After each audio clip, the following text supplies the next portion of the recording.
Holy Hera, when you defeat that creature rather than die, it becomes stone! What an... Oh my god, it came back! What? That is actually that kind of freaked me out a little bit. Hello and welcome to the Tower of Hera, ignoring that freaky stone monster. Did you feel a little too free in the Desert Palace? Do you not feel bad at all taking that key without dealing with the trials in that room and ignoring those monsters just by taking it with your boomerang? Did you hate having so many options available to you from the beginning of the level?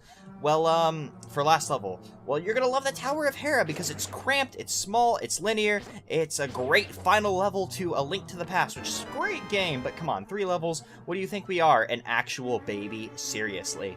Also, we have these weird red Dodongo creatures. I don't know what they're exactly called, but I believe that they are a subspecies of the Dodongo. Not that that's all important. So you have 2 options right off the bat from the beginning of this level. Up or down. Let me just tell you this. If you go up, you are incorrect. You need to go down or else you're going to end up getting screwed. And also, I wonder... Oh, no, that guy's... Oh, yeah, I knew that guy was going to totally hit me in the face from the angle that I was standing at. I don't want to run around from these guys too much, because I find myself getting hit more often than not if I run around. You can break them with your boomerang, although boomerang's probably not your best friend for these guys, because boomerang's a bit risky trying to fight them. Oh, speaking of tiles, that telepathic tile in the room above us, I probably skipped through the text too fast for you guys to read. I'm not sure because I wasn't really paying attention to it. It tells you that the magic mirror, you can use it to warp back to the beginning of level, any level you're in at any time, which is a very convenient thing. I don't find myself using it all too often, because I've played this game enough times that I should know my way around the levels, and just find myself just kind of knocking the level out in one go. So going back to the beginning of the level isn't normally all that helpful to me, but it is nice if you need to leave and get a supply, get a single supply, no more than 1 supply. Oh, these red Stalfos. If you attack them with your sword, they'll jump up like a standard Stalfos does, but when they land, they'll throw a bone at you. So attacking them with your sword provokes an attack of opportunity, and attack a bone opportunity. I don't know. We got a big key, whatever. So just attack the red Stalfos with your projectile weapons. Whatevs, man. Also, big key. That's kind of nice. Also, we need to switch this or else we'll get stuck. You get the big key pretty early on in this level, and that's why I need to come downstairs, because if you don't get the big key, like 2 floors, actually not even 2 floors, well, I guess we're on the 2nd floor right now, which is kind of a neat thing. I'll tell you about it in a second. Oh, damn it, we need to go downstairs. Yeah, on the 3rd floor, you'll find that you need the big key early on, which stops you from continuing any farther up the tower, and we need to hurry or else the tiles will get us. Also, something that's really neat about this level, I don't know if they talk about it anywhere in this level. There might be somewhere where Sarah Hosla tells you about it. Don't remember where. But you start off on the 2nd floor of this level, which seems weird, but if you remember, whenever you enter the level, you go up the stairs, so it's actually like you start off on the 2nd floor, and somewhere in the game they mentioned that it was a tower that they used as a stronghold, and whenever they would be under attack, they would just kind of knock away the stairs, so then nobody could get in, since the entrance was on the 2nd floor, which is kind of a neat thing, a weird bit of lore. I don't remember how it ties into the game's plot. It seems more like a, backstory bullshit. Also, hard hat beetles. If you remember in the Game Boy Zelda games, you cannot kill them unless you knock them into pits. And actually, I want this on blue, because I hit it before I came up here. In this game, they have health. However, it's still more convenient just to go ahead and kill them by knocking them into pits. Also, star switches. Don't know if that's the actual name of these things, but they are pretty convenient for killing hard hat beetles, because what they do is, as you saw, they switch the position of where the holes are in the floor. Also, something I managed to neglect telling you guys about, or just something I forgot to point out. If a pit will hurt you when you drop into it, you'll notice that it will have just pitch blackness. You drop into it, you lose health, whatever. If whenever you drop into the pit, it will take you to the floor below, you'll notice it has that weird blue honeycomby texture. I'm not really sure what to call it, because it's not actually honeycomby. So yeah, that's kind of interesting. And also the compass is kind of useless in this level, since it's so linear. Speaking of linear, we have no way of getting over... I don't know what the hell that has to do with linear, but we have no way of getting over there because of how the star switch is positioned, so we'll have to come back later. Oh, also, if you consult that telepathic tower right there, I don't know why that... I know that one. If you talk to that one, it will tell you a bit about the Moon Pearl, that the hero uses it in the strange world where we saw those other guys, the weird denizens of that strange world, the little blobby guy and the demon-y guy. It'll tell you that if you have the Moon Pearl, you'll no longer transform into your bunny shape, which is a shame, because the bunny shape has an awesome theme song. But that the moon pearl is also the dungeon of this item of this dungeon, whatever. You don't actually need it to beat the level, but you will need it to beat the game, so you might as well just get it now rather than waiting for later. So goodbye, Bunny Song. It's a shame we'll no longer hear you, but maybe if we go into that strange world, which Sarah Hostel referred to as the Dark World. So it now has a name, not just a strange world that we can fall into. There'll no longer be a Bunny Song, which is sad. But what is good is maybe if we somehow end up there, which we won't because it's the last level, we're going to the end of the game after this, you know, it'll have a nice song. Also, those pots down there are all filled with hearts. Use them for refills for this boss if you need to. This is the boss of the Tower of Hera, the Big Moldrum. I don't know if he actually has a name. I've always just referred to him as the Big Moldrum. His entire thing is going to be trying to knock you off into the floor below, because if you fall off, you have to completely start the boss over again. He heals, which is kind of a pain in the ass.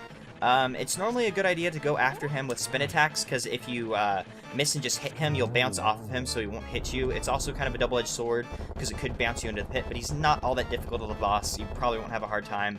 But if you are having a hard time, there's plenty of hearts in those pots in the floor below, so don't waste those hearts if you're new to the game, because they might be handy, because this guy can be a bit tricky the first time you fight him. Also, not a good idea to fight him on the left side of this arena, because he'll kind of get in front of you and just whack you off the place. Also, he can hurt you if he bumps into you. And there we go, the Pendant of Wisdom, which is currently red.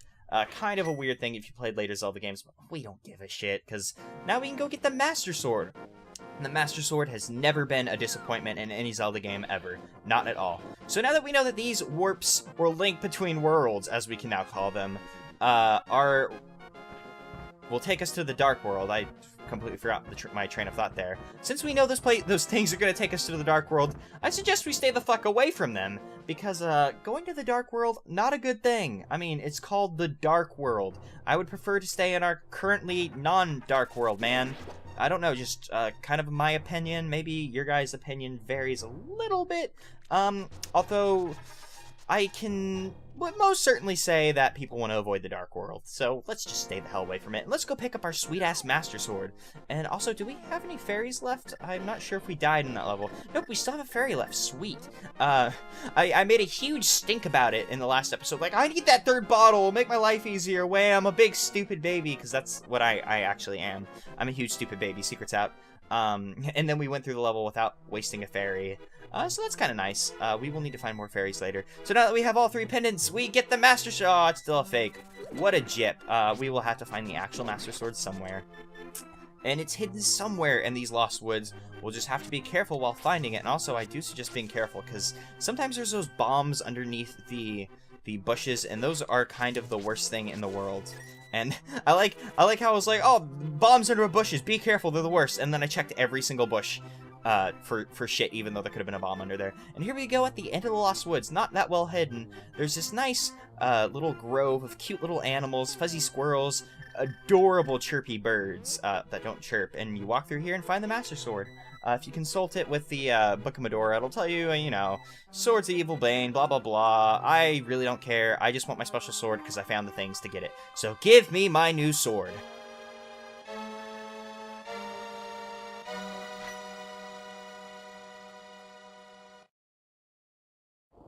Pretty cool. So now, on top of having a sweet-ass sword, we're getting contacted telepathically, because we're extraordinary, according to Sarah Hostel. The sword that makes evil retreat, the shining sword, sword of evil's bane, deflects evil wizard powers, maybe that's important, destiny of land in our hand, nice rhyme, Sarah Hostel. So, let's go save the day.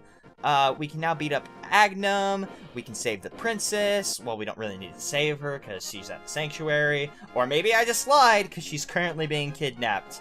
That telepathic thing that I mentioned, yeah.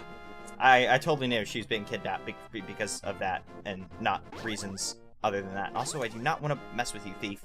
I have no quarrels with you. I just wish to continue onwards with my sweet sword. Most important thing about the Master Sword, by the way, is that it fires laser beams. And I love my laser beams. These laser beams makes this game so easy, because you can just kind of defeat any enemy by just wailing on them from afar. Also, never mentioned this, but if you use Pegasus Boots on trees, you'll knock out apples, and apples recover 1 health, just like a recovery heart does, which is kind of nice. But more importantly, laser beams! And I love the way the laser beams look in this game.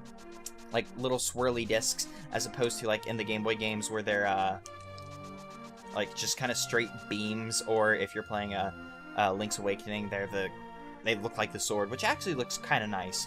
I actually prefer the spinny discs from A Link to the Past, because this game's just great.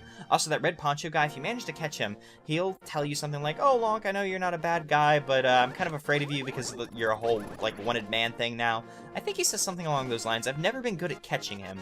It's something I could do much better as a child, but find myself not being able to do so well nowadays, you know, getting old and all that bullshit. Your ability to catch men in ponchos is the first thing to go, as is commonly said by most people. Also, before we move onwards to Hyrule Castle so we can beat up Agnem, save the babe, right next to your house is a conveniently located fairy fountain. This fairy fountain and the fairy fountain by the Wishing Fairy, as I normally call her, the one that you dump all the cash into her fairy and she gives you upgrades. This fairy fountain and that other fairy fountain are kind of the most convenient fairy fountains in my opinion.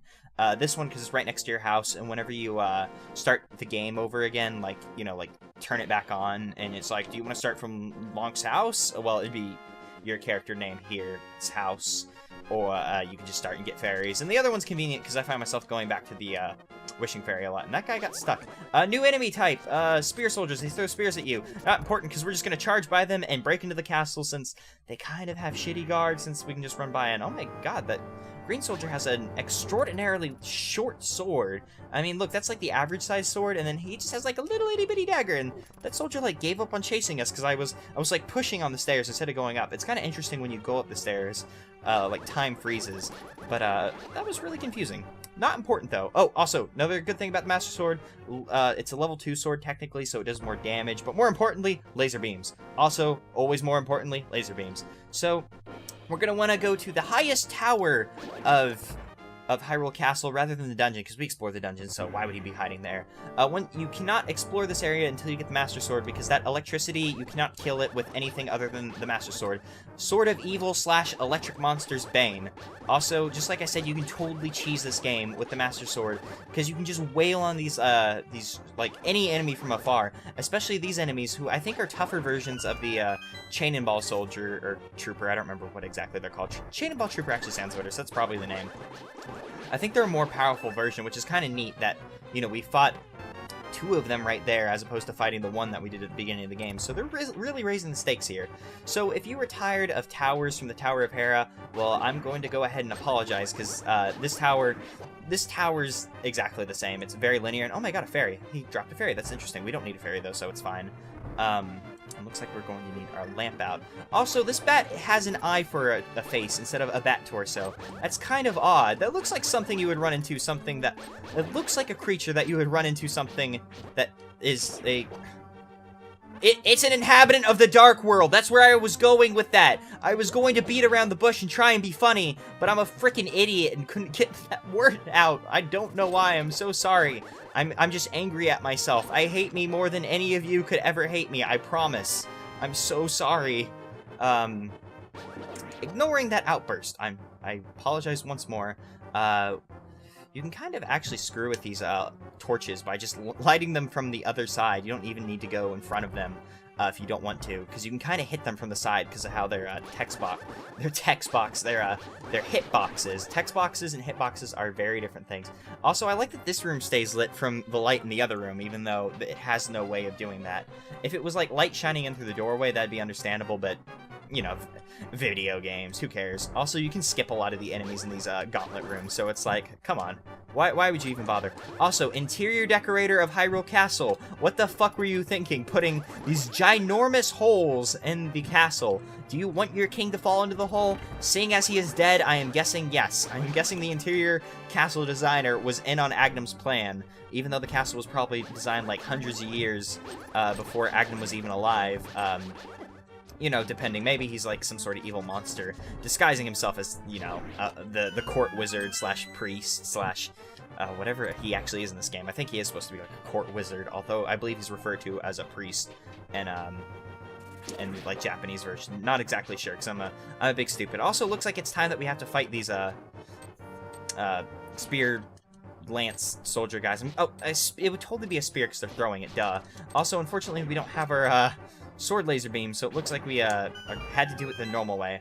Also, let's talk to this telepathic tile, which will inform you of the most bullshit thing. Sword of Evil's Bane, the thing we fucking quested for, cannot inflict physical harm on Agnum. What the flying fuck? Seriously. This is supposed to be a sword that just smites evil, no fucking problem. But the most evil person we are currently aware of cannot be harmed physically by the sword? What is the dealio? I mean, we already know how we're going to defeat him, because Sara Hosola drops a little knowledge bomb for you whenever you pick up the sword, because he's like, oh yeah, you can totally,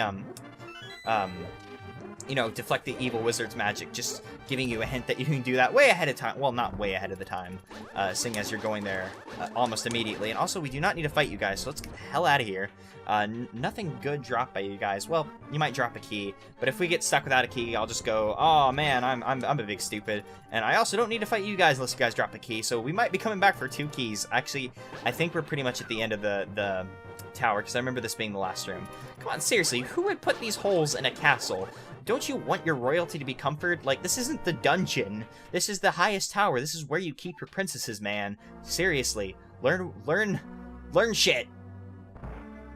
Also, we're now in the room where Agnum was in the beginning of the game. And we can see Zelda in front of him, so we're just going to go up there, we're going to punch him in the face, hit him with our sword, we're going to take Zelda back, we're not going to let him cast his evil spell, maybe just cast a little bit of his evil spell, so we can get attack of opportunity, just slash him in the guts, but we're not going to actually let him cast it, we're going to attack him before. Okay, we'll let him use a little bit of his spell, but we won't let him get Zelda warped away. I guess we let him break the 7 Wise Men's seal, but, you know, whatever. We'll just beat him in a final boss fight. It'll be really, really cool. We're a legendary hero, and he's a tribe of evil guy looking for the power of gold or something. You know, none of that matters. We're a rebellious teenager who wants to kick some ass. We let you kidnap Zelda. We let you warp her into the Dark World. Don't think I couldn't have walked up there and stabbed you. That's what attack of opportunity is for, man. So welcome to the final boss of A Link to the Past. Wink, wink. A wink to the past, in fact. Agnum. This is the boss fight that, brought the whole concept of, oh god, Dead Man's Volley? I'm blanking on the name right now, my bad, into the Zelda series. Or at least, as far as I remember, is the first boss. So you kill him by whacking the, like, full circle magic-y balls back into him. He has attacks where he throws the split blue swirly ball. Whenever he throws that at you, you hit it, it will not bounce back into him. It will split into a couple other shots, and that will not hurt him no matter what. He also has a lightning attack. His lightning attack does 2 hearts of damage, so it's a devastating attack when you have low health, or if you are permanently at low health like I am. There's a tell for him using his lightning attack, though, because you cannot dodge his lightning attack if you're, like, right in front of it. Like, you can, like, just get out of the way of the ball. Whenever he uses the lightning attack, he will normally turn to see you with his attack, but if he's using the lightning attack, he will not turn. He will just keep firing, because I guess he has to charge up the attack or whatever. See, like, he turns to, like, see you whenever he uses his other 2 attacks.